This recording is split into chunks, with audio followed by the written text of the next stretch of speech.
প্রিয় উপস্থিতি, আমি প্রথমেই যেটি বলতে চাই, আমি আপনাদেরই একজন।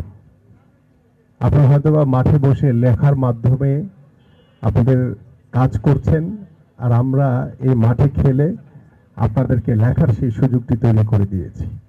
সো আমি মনে করি আপনাদের সাথে আমার একটি যে আন্তরিকতা, যে হৃদ্রতা রয়েছে, সেটা অকৃত্রিম। সেটা অনেক ছোটবেলা থেকে সেই ভালোবাসার আন্তরিকতার জায়গাটি তৈরি হয়েছে।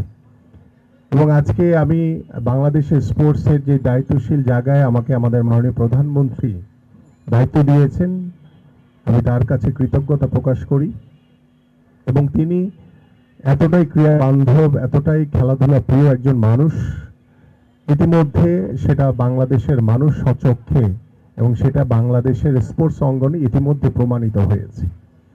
এবং ইতিমধ্যে আপনারা জানেন যে আমরা আমাদের জাতীয় খেলোয়াড়দেরকে ক্রীড়া ভাতার মাধ্যমে পেশাগত স্বীকৃতি প্রদান করে আমরা ক্রীড়া ভাতা প্রদান করেছি, পাশাপাশি ক্রীড়া কার্ড প্রদান করেছি। এবং আপনারা জানেন যে গতকালকে আমরা সিলেট থেকে একযোগে আমাদের মাননীয় প্রধানমন্ত্রী 64টি জেলায় নতুন করে স্পোর্টস 2026 আমরা উদ্বোধন করেছি। ইনশাআল্লাহ গতকালকে শুরু হয়েছে এবং আজকে থেকে আমাদের 8টি ইভেন্টের, ছেলেদের টিম 8টি এবং মেয়েদের 8টি টিম আমাদের এই জেলা পর্যায়ের প্রতিযোগিতা চলমান থাকবে।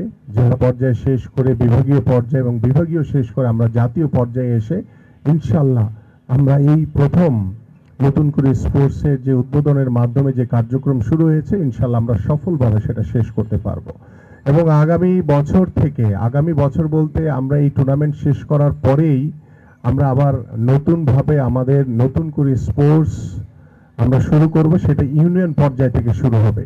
সো ইতিমধ্যে এটি আমরা একটি নীতিমালা তৈরি করে, একটি নির্দেশিকা তৈরি করে আমরা এই কার্যক্রমগুলো শুরু করেছি, যাতে ভবিষ্যতে এই কার্যক্রম যাতে কখনো বন্ধ না হয়। এবং এই নতুন করে স্পোর্টসের মাধ্যমে আমরা আশা করি যে বাংলাদেশের তৃণমূল পর্যায়ে বিভিন্ন এলাকার যে যারা ক্রীড়াবিদ রয়েছে, যারা হয়তো বা কোনো প্ল্যাটফর্ম খুঁজে পায়নি তার খেলা বা তার প্রতিভাকে বিকাশ করার জন্য বা প্রতিভাকে প্রদর্শন করার জন্য, আমরা মনে করি এই নতুন কুড়ির মাধ্যমে সেই প্রতিভা বিকাশের নতুন একটি অধ্যায় আমরা শুরু করতে যাচ্ছি।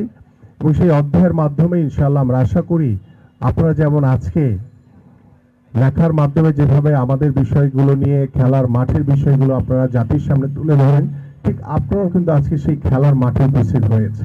এবং সেই খেলার মাধ্যমে আমি আশা করি যে আমাদের যে সৃজনশীল চিন্তাধারা, মননশীল যে চিন্তাধারা রয়েছে, সেটাকে বিকশিত করার জন্য আমি আশা করি আপনারা যেমন খেলে আজকে এখানে এনজয় করছেন, ঠিক লেখার মাধ্যমেও আপনারা সারা বাংলাদেশের স্পোর্টসের যে বাস্তবিক, যে সত্যিকার অর্থে যে রূপ রয়েছে, সেই রূপগুলো জাতির সামনে উপস্থাপন করবেন।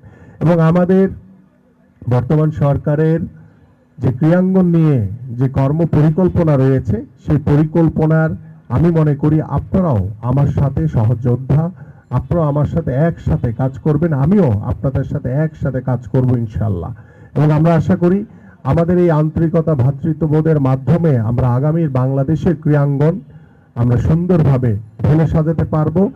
আমি আপনাদের কাছে অনুরোধ করব যে আমরা শুরু করেছি সেই যাত্রায় হয়তো বা কোথাও ভুল ত্রুটি থাকতে পারে, এবং সেই যাত্রার ভুল ত্রুটিগুলো যদি আপনারা আমাকে দেখিয়ে দেন, শুধরে দেন, তাহলে আমি তাৎক্ষণিকভাবে সেই ভুল ত্রুটিগুলো শুধরে, যাতে ভবিষ্যতে আমরা একটি সুন্দর পরিচ্ছন্ন ক্রীড়াবান্ধব পরিবেশের মাধ্যমে আমাদের বাংলাদেশের ক্রীড়াঙ্গনকে একটি সুদৃঢ় অবস্থানে আমরা যাতে প্রতিষ্ঠিত করতে পারি।